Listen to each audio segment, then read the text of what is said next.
ہی نہیں کہ جو مقام غوثیت کو کما حقہ سمجھ سکے۔ بزرگوں نے فرمایا ہے ان ولایت ذل النبوہ والنبوت ذل الالوہیت۔ ولایت کیا ہے؟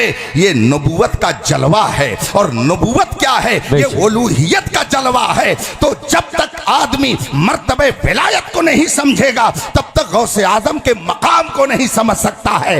اسی لیے بہت سے نابلد لوگ سیدنا غوث اعظم کی شان میں گستاخی کرتے ہیں، مگر جو لوگ گستاخی کرتے ہیں ان کا انجام کتنا بھیانک ہوتا ہے۔ دوستو اسکرین پر جو آپ یہ تصویریں دیکھ رہے ہیں یہ حضرت مفتی اختر حسین علیمی صاحب ہیں۔ ان کے بارے میں ابھی پیچھے آپ نے کافی دیکھا ہوگا کہ کرناٹک میں جو مناظرہ شرائط مناظرہ طے ہونے کے لیے میٹنگ طے ہوئی تھی، اس میں حضرت نے فریق مخالف کی کس طرح سے دھجیاں اڑا دی۔ اس کے بعد سے ابھی پھر 22 اکتوبر کو جھانسی میں ایک مناظرہ ہوا، وہاں پر بھی مخالفین کا جو ہے اس طرح سے حضرت نے رد کیا کہ ان کو بھاگنا بھاری پڑ گیا۔ اب اسی کے چلتے میں آپ کو یہ بیان حضرت کا سنانے جا رہا ہوں۔ یہ بیان بہت ہی پیارا ہے اور حضرت کا بیان ہم سنیں گے اور اس پر عمل بھی کریں گے انشاءاللہ۔ تو آئیے اس بیان کو سنتے ہیں۔ مدینے سے آئے، کوئی کہیں سے آئے، ہم تو یہ دیکھیں گے کہ یہ مصطفیٰ کا وفادار بن کے آیا ہے کہ نہیں آیا ہے۔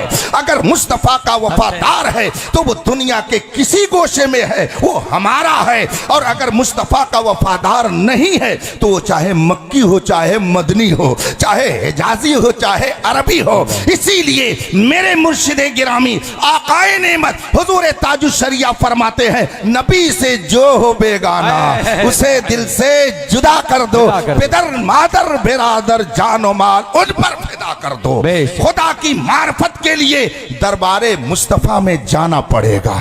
بلائیے دنیا بھر کے تمام کلمہ پڑھنے والوں کو اور ان سے کہہ دیجئے کہ ذرا تم یہ کہو کہ ہم اللہ کو بھی مانتے ہیں، ساری آسمانی کتابوں کو بھی مانتے ہیں، حضرت آدم سے لے کر حضرت عیسیٰ علیہ الصلوۃ والتسلیم تک سارے نبیوں کو مانتے ہیں، ہم سب مانتے ہیں، مگر مکے میں حضرت آمنہ کے گھر میں حضرت عبداللہ کے نطفہ پاک سے رسول کریم جو آخری نبی بن کر کے آئے، میں ان کو نہیں مانتا۔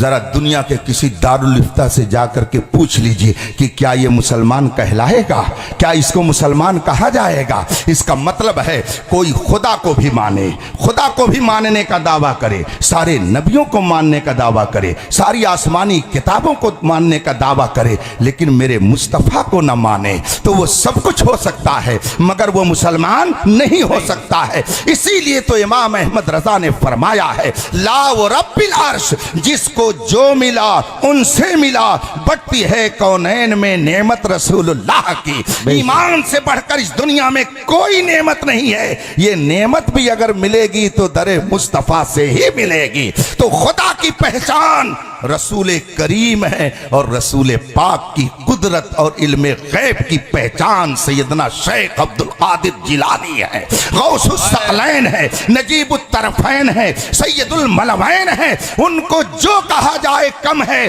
بلکہ سچی بات تو یہ ہے کہ ہم میں سے کوئی اس درجے کا اس وقت ہے ہی نہیں کہ جو مقام غوثیت کو کما حقہ سمجھ سکے۔ بزرگوں نے فرمایا ہے ان ولایت ذل النبوہ والنبوت ذل الالوہیت۔ ولایت کیا ہے؟ یہ نبوت کا جلوہ ہے، اور نبوت کیا ہے؟ یہ الوہیت کا جلوہ ہے۔ تو جب تک آدمی مرتبہ ولایت کو نہیں سمجھے گا تب تک غوث اعظم کے مقام کو نہیں سمجھ سکتا ہے۔ اسی لیے بہت سے نابلد لوگ سیدنا غوث اعظم کی شان میں گستاخی کرتے ہیں، مگر جو لوگ گستاخی کرتے ہیں ان کا انجام کتنا بھیانک ہوتا ہے وہ تاریخ کے اوراق میں محفوظ ہیں، آپ اس کو پڑھ سکتے ہیں۔ ہم تو الحمدللہ رضا والے ہیں۔ رضا نے کہا ہے اپنی زبان میں تیری قسمت کی قسم کھائیں سگانے بغداد، ہند میں رہ کے بھی دیتا رہوں پہرا تیرا۔ تو ہم تو الحمدللہ عظمت غوث اعظم کے پہرے دار ہیں، ان کے دربار کے چوکی دار ہیں۔ اگر ان کی شان میں کوئی غلط زبان استعمال کرے گا تو ہم تو یہ کہتے ہیں کل کے رضا ہے خنجرے خونخوار برقبار، آدھا سے کہہ دو خیر منائیں نشر کریں، اس لیے کہ غوث اعظم